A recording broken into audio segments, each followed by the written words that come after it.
actually going to be the place of opportunities. So I want to congratulate all the students who have made it. पट्टिका का अनावरण करें और इस कार्यक्रम की विधिवत शुरुआत करें।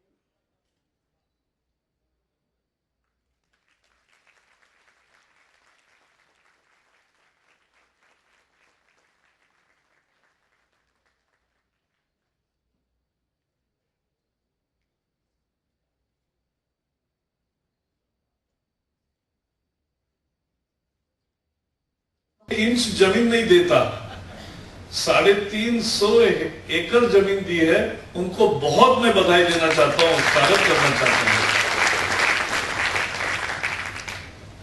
जो छात्र यहाँ है, जो अध्यापक है और डॉक्टर रेड्डी और रवि देसाई है, हैंड होल्डिंग करेंगे। डॉक्टर रेड्डी नेस्कॉम के अध्यक्ष थे।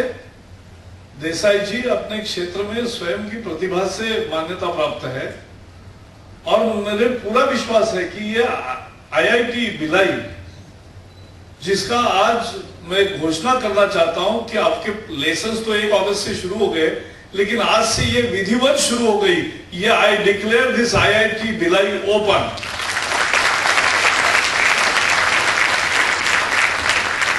और ये एक नई ऊंचाइयों को इस आईआईटी भिलाई को ले जाएंगे और ये ले जाने का काम यहाँ के फैकल्टी करेंगे, यहाँ के अधिकारीगण करेंगे और छात्र करेंगे। मैं छात्रों को देखता हूं, मेरे सारे अधिकारी मान्यवर मंचस्थ, मैं छात्रों को देखता हूं तो मुझे याद आता है एक तपश्चर्या तो कम से कम की है। बचपन से प्रतिभा है, उसको जिन पेरेंट्स ने और जिन शिक्षकों ने उसको आकार भी दिया है, उनका भी महत्व है। और यहां अगर आज पेरेंट्स आए हैं तो उनको भी मैं बहुत बधाई देना चाहता हूं, क्योंकि यह आसान नहीं होता। 15 लाख छात्र बैठते हैं जेईई में, उसमें से 1.5 लाख एडवांस को बैठते हैं। यह कठिन परीक्षा है, लेकिन 15 लाख बैठते हैं, यानी इस देश के एस्पिरेशन है कि जो कह रही है कि हमें अच्छी शिक्षा चाहिए, उच्च शिक्षा चाहिए और उसके लिए वो प्रयास करने को तैयार है। ये भारत के सुनहरे भविष्य का यही विश्वास है कि 15 लाख छात्र, उनको मालूम है कि सीटें 10,000 ही है आईआईटी में, एनआईटी और IIIT और सब मिलके भी 40-50 हजार लोगों को ही मिलेगा, लेकिन 15 लाख बच्चे उसके लिए बैठते हैं। तो ये बहुत बड़ा अच्छा सकून है। और 1.5 लाख बच्चे एडवांस को देते हैं और ये कठिन परीक्षा होती है, लेकिन उसमें मेहनत करके अपने बल पर वहां कोई सिफारिश नहीं चलती और वहां यही चलता है। और इसलिए जो बच्चों ने, यहां छात्रों ने अच्छी सफलता अपनी तपश्चर्या से, मेहनत से कमाई है और यहाँ आईआईटी भिलाई में प्रवेश पा गया है, उनको मैं फिर से स्पेशल बधाई देना चाहता हूं। आप यहाँ आए हो, we are part of the incredible India story, we are part of incredible India story, but you have come to a credible Chhattisgarh. That is very important, because हमारे रमन सिंह जी बहुत अच्छा काम करते हैं। इनक्रेडिबल इंडिया बहुत पॉपुलर हुआ, उन्होंने एक उसको अच्छा जोड़ा, क्रेडिबल छत्तीसगढ़। और सचमुच में क्रेडिबिलिटी यही रमन सिंह जी की विशेषता है। 13 साल से मुख्यमंत्री रहते हुए जिस तरह से उन्होंने काम किया, आज सुबह में एक जगह गया, इसका नाम है प्रयास। नक्सल प्रभावी जिलों से जहां शिक्षा पर यह हमला करते हैं, देखो, जो विचार का सामना नहीं कर सकते, जो संविधान का सामना नहीं कर सकते, जो विदेश से अपने विचार लाते हैं, इस देश के संविधान को नहीं मानते और जो ध्वस्त करने की सोचते हैं, उनका सबसे प्रमुख टारगेट होता है कि शिक्षा न मिले आदिवासियों को, आदिवासियों की तरक्की ना हो। क्योंकि अगर तरक्की होती है, शिक्षा मिलती है, तो समझ जाते हैं फिर कोई नक्सलियों का समर्थन नहीं करेगा, कोई उनका अनुयायी नहीं बनेगा। और इसलिए सैकड़ों स्कूल सीधे उन्होंने ध्वस्त किए। ऐसे सब बच्चों को नए पोर्टा केबिन में एक हाईवे के नजदीक लाकर अच्छा प्रयास किया उन्होंने शुरू, और वहां से भी जो 10वीं अपने मेरिट से पास हुए अच्छे, ऐसे बच्चों को, और कितनी संख्या होगी, 600-700 बच्चे होंगे वहां, तो 6 संस्थाएं ऐसी तैयार किया। मैं आज एक संस्था में गया प्रयास करके, पब्लिक प्राइवेट पार्टनरशिप का एक आदर्श उदाहरण। 500 बच्चे वहां थे और 500 बच्चों से मैंने संवाद किया और एक एक को पूछा, तो एक ने जो कहा वो मैं बताना चाहता हूं। एक छात्र ने कहा मैं टीचर बनना चाहता हूं। मैंने कहा सब तालियां, क्योंकि बहुत लोग कह रहे थे पहली दफा आदिवासियों को मौका मिल रहा है। उस 500 बच्चों में 50% आदिवासी बच्चे हैं, छात्र है। 1/3 are scheduled caste students and 20% are OBC students. देखो, मोदी सरकार की एक ही यंत्र है, एक ही मंत्रणा है, एक ही लक्ष्य है, एक ही संकल्प है, दबे कुचले दलित शोषित पीड़ित वंचित समाज को शिक्षा का संबल देके जीवन में खड़ा करना और देश की तरक्की करना। यह सरकार गरीब के लिए समर्पित सरकार है। और इसलिए हम मानते हैं कि सबको शिक्षा और अच्छी शिक्षा, we will reach every unreached and we will assure quality of education. That is the thrust of Modi government. Quality of education, and that is what is a challenge for all faculties and experts and everybody to think about and deliver. Now we have achieved in 70 years enrollment of 100%. So सबको शिक्षा लगभग हमने पहुंचाई है, लेकिन अच्छी शिक्षा जिससे संबल मिले वो देना बाकी है।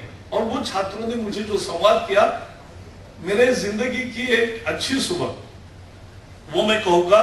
उसने कहा कि सर मैं टीचर बनूंगा क्योंकि मैं यहां से IIT में जा सकता हूं, मैं अच्छा इंजीनियर बन सकता हूं, मैं कोई मेडिकल कॉलेज में जा सकता हूं, मैं डॉक्टर बन सकता हूं, मैं और भी कुछ कर सकता हूं।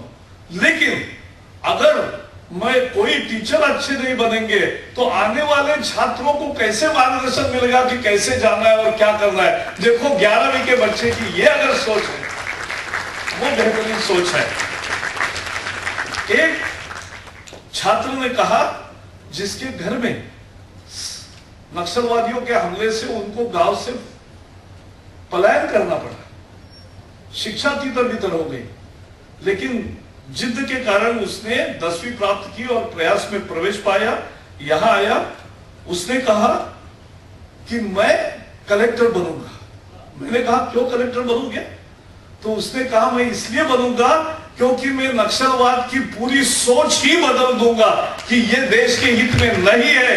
ये कोई विशेषज्ञ नहीं कह रहा है, कोई लीडर नहीं कह रहा है, ये बच्चे कह रहे हैं। इस देश का भविष्य उज्जवल है, इसके लिए किसी की भविष्य की जरूरत नहीं है, ये निश्चित रूप से उज्जवल है, क्योंकि ऐसे बच्चे विचार करते हैं, कह रहे हैं।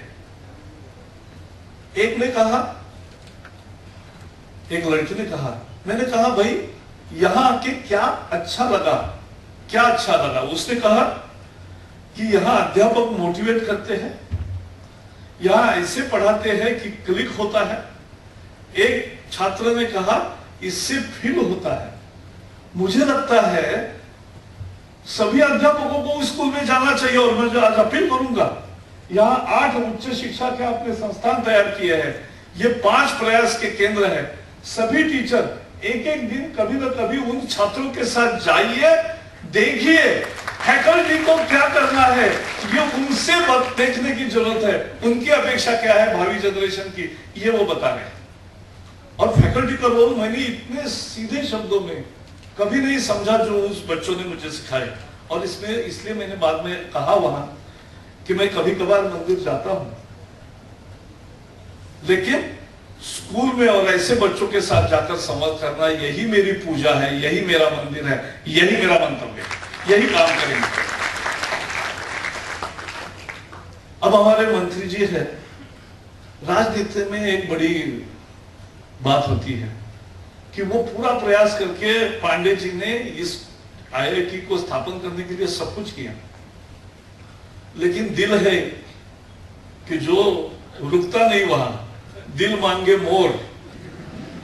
इसलिए उन्होंने कहा 3 ब्रांच के साथ आज शुरू कर लो, लेकिन माइनिंग भी दे दो, लिफ्ट करा दो।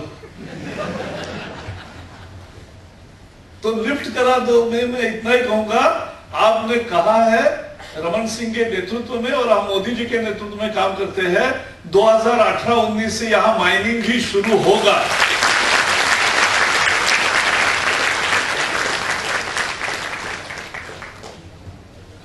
ये आईआईटी के बच्चे जो आए, उनको आईआईटी में पहुंचने के लिए भी बहुत खर्च करना पड़ता है, क्योंकि इतनी भीषण कंपटीशन में सब लोग कोटा दौड़ रहे, इधर दौड़ रहे, उधर दौड़ रहे, लाखों करोड़ रुपए उसके लिए लगाने पड़ते हैं कि एंट्रेंस पास हो, अच्छी हो। लेकिन मोदी जी उनकी सोचते हैं, उनके बारे में सोचते हैं। और एक नए इनिशिएटिव हमने लिया है, आईआईटी पाल स्टूडेंट। तो आईआईटी के लिए जो छात्र तैयार है, उनके लिए जो कोचिंग सेंटर में मिलता है उससे भी बेहतर पाठ भी मिलेगा, मटेरियल भी मिलेगा, ट्यूटोरियल भी मिलेगा, टेस्ट भी मिलेगा, शंका का समाधान भी होगा, डिस्कशन फोरम भी होगा, और ये सारा ऑनलाइन होगा। कहीं भी पढ़ो, कभी भी पढ़ो, और ये पूरा फ्री होगा। ये हम देने जा रहे हैं, ये आईआईटी पाल की शुरुआत है।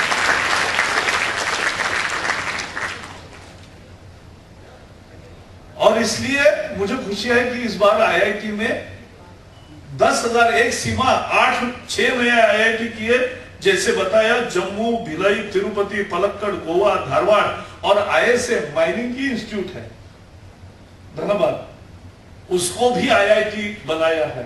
तो ये 7 नए शुरू हुए हैं, और इसलिए हमारी कैपेसिटी बढ़ी है। और मुझे खुशी है कि इस साल 10,000 का मार्क आईआईटी में हमने क्रॉस किया है। 10,000 new admissions, all are full, and all scheduled caste, scheduled tribe, OBC reservations are also full, and on merit बहुत फर्क नहीं है मार्कों में, ये भी हुआ है। So I am very happy। अब यह आईआईटी भिलाई है, लेकिन हम रायपुर में है अभी। अब ये प्रगति का परिसर ऐसा बन गया कि कुछ भी नया निकालो तो यहां लाओ। तो ये बन गया, आईआईएम भी यहाँ है, लेकिन अपने अपने घरों में जाएंगे, जल्दी जाएंगे। ये पंचवर्षीय योजना नहीं होगी। आपकी डिग्री मिलने के पहले आप भिलाई के बहुत अच्छे कैंपस में सीखोगे, ये मैं आपको आश्वस्त कर रहा हूं।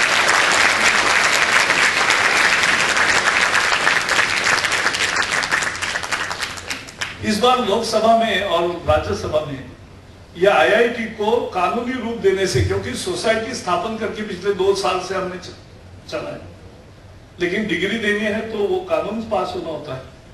कानून पास हुआ, उसमें सब लोगों ने समर्थन किया, सभी दलों ने समर्थन किया, क्योंकि मैंने पहले ही कहा कि शिक्षा दलगत राजनीति का विषय नहीं है। ये शिक्षा, ये देश के हित का, ये नेशनल एजेंडा है, ये पार्टी एजेंडा से परे है, ये हमें समझना चाहिए। और सबने उसी तरह से भाषण किए, सबने क्वालिटी पर जोर दिया।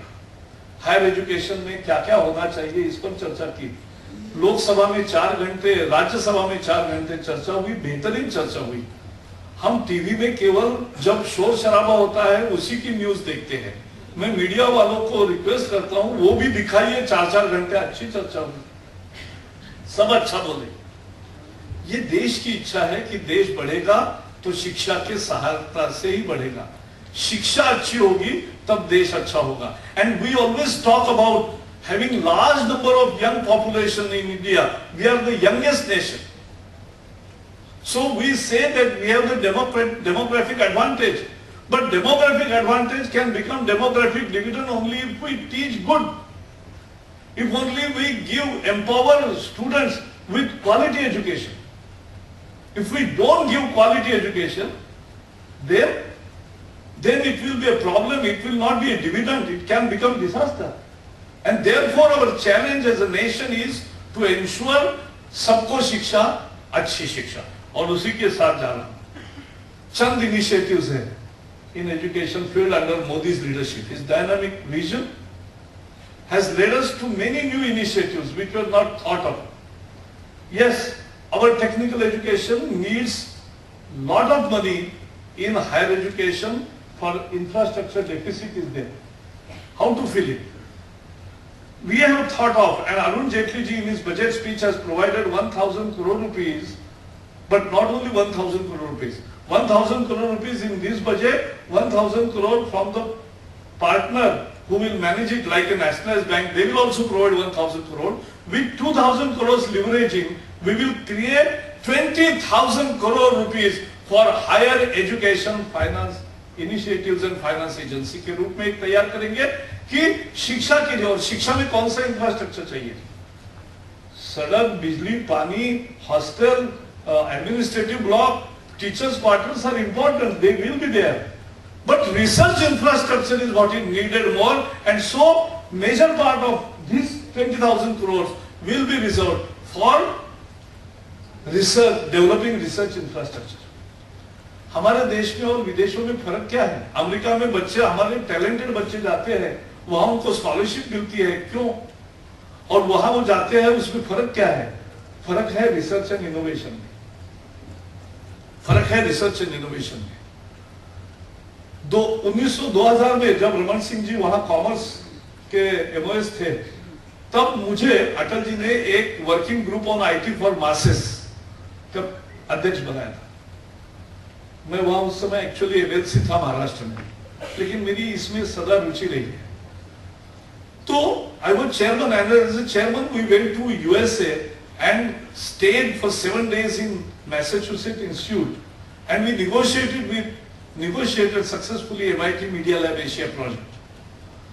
And after coming back, Atalji asked me, we are committing 1,000 crore rupees for next few years. What is that we are importing? I said, sir, we are importing research culture, research methodology, research environment, and research freedom. That is what we are importing, and that is why what is needed. Our research, unfortunately, in many areas have become bureaucratic. Bureaucratic research नहीं होता. Research तो freedom है. Research तो नई कल्पनाएं हैं. Research तो 25 साल के लड़के को भी अच्छी कल्पना आई, तो वो बेहतरीन बनता है. वो टीम का लीडर बनता है. टीम का लीडर प्रमोशन से, सीनियरिटी से नहीं बनता. यही फर्क है ब्यूरोक्रेसी में और रिसर्च में, और ये होना चाहिए. हम हमेशा कहते हैं we are, and he was NASSCOM chairman, we call us as IT superpower. Yes, I know when Devan was there and NASSCOM started, I was associated, and we thought of 50 billion export. That was the dream for first 10 years. But now we have crossed 100 billion also. The issue is, but still we are not even software superpower. हमने Google नहीं ढूंढा, हमने Windows का निर्माण नहीं किया, हमने Facebook भी नहीं किया, हमने ट्विटर भी नहीं किया, हमने व्हाट्सएप भी नहीं किया. ये दूसरों ने तैयार किए, और उस टीम में भारतीय है प्रतिभा. There are good Indian talents who have discovered this. They have become the billion-dollar things.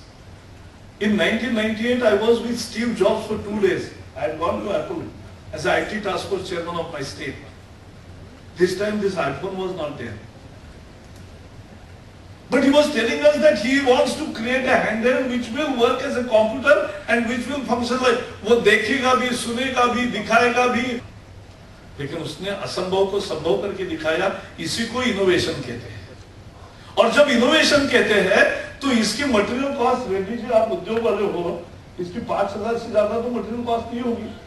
सोना बिना भी पकड़ के 5,000 के 50,000 कैसे होते हैं? That is the wealth generation through innovation. That is the value addition. And if we start innovating, we will change our country from 3rd, 5th or 10th economy to in the first 3 economies. We will march and we will go ahead. So the challenge is research and innovation. And IITs has to be the base of research and innovation center. And therefore हमने allow किया है कि आप अपने room से startup शुरू कर सकते हो. आप स्टार्टअप, आपका ऑफिशियल परमिशन है कि आपने हॉस्टल के रूम से उसका पता देकर बैंक का फाइनेंस भी हम फैसिलिटेट करेंगे, सब कुछ करेंगे. आपके आइडिया में अगर दम है, it's the age of power of idea. It's the power of idea which works. And therefore अगर आपके आइडिया में दम है आपके कल्पना में कुछ आप देख रहे हो कि इसमें संभावना बनती है, तो आईआईटी सारा फैसिलिटेट करेगी, आपको स्टार्टअप करने देगी। और जब मोदी जी कहते हैं मेक इन इंडिया, उसका स्टार्टअप से होता है। When he says make in India, what he means is there are young talents here, they will start startup, stand up, everything we will facilitate. And when he says make in India, also he is appealing to the brains who are working in foreign labs and working in foreign multinational companies. Come back, innovate. He is also appealing to NRIs and others to invest. So come, innovate, invest, make in India and sell with pride as made in India. That is the full vision of make in India. ये है make in India. हमने 3 initiative लिए हैं। एक imprint initiative है, उसका खर्चे का कोई बंधन नहीं रखा है। अच्छे रिसर्च प्रोजेक्ट की आइडिया किसके पास है तो बुलाया हमने, एडवर्टीजमेंट की। 2000 से ज्यादा कल्पनाएं हैं, रिसर्च प्रपोजल्स। उसमें से अभी थर्ड स्क्रूटिनी होकर 450 फाइनल कंसिडरेशन के लिए है प्रोजेक्ट्स। उसमें से समझो 300-400 प्रोजेक्ट्स फाइनल होंगे। जो भी होंगे उनको 50 लाख से 5 करोड़ जो भी जरूरत है भारत सरकार देगी और रिसर्च के लिए आपको मदद करेगी। जो आज तक नहीं होता था वो हम करेंगे। This is the new initiative called imprint. एक दूसरा इनिशिएटिव है उच्चतर आविष्कार योजना। What is that? UAY. The initiative is that industries require, see, they have to copy it. They have to export. For export, you need to be not only cost competitive. You can't just depend upon adaptation skills and reverse engineering skills and less labor cost. You have to innovate something new. So innovation, what is their requirement? Customized innovation can be taken up by IITs with faculties and students teams formed. You will give your requirements. Already industries have placed their orders with 136 crore rupees. They have already given for their contribution. And now there will be teams from IITs. They will work on those ideas. And I am very sure we will. ये industry and education interaction बहुत जरूरी था, वो हुआ है, अब शुरुआत हुआ है। This is Modi, he thinks differently and therefore now this उच्चतर आविष्कार योजना will become an innovation real initiative with industry requirements fulfilled by, and you will have hands-on experience of actual challenges. Then there is one another, Unnat Bharat Abhiyan. What is that? You have come from various states. We are a diverse country. We have different realities. We have different challenges. And so we require different solutions also. How we will find out? We must mix, not only in the higher education level excellence centers, we must go around. We must see the villages. We must see the people, talk to people. And you will find really the real challenges and real solutions also people giving you. You have to transform it into a technological solution. And that is why उन्नत भारत अभियान, एक IIT 5 या 10 गांव लेगी, वहां जाएगी, वहां काम करेगी। धीरे धीरे सभी संस्थानों को हम ये कर रहे हैं। हर कॉलेज अगर 2-4 गांव में जाएगा तो 40,000 इंस्टीट्यूट है हमारे हायर एजुकेशन के। 2 लाख गांव में जाएंगे लोग, बच्चे जाएंगे, सब स्टूडेंट जाएंगे, फैकल्टी जाएंगी। उससे कितना बड़ा परिवर्तन गांव में भी आएगा। यही होना चाहिए।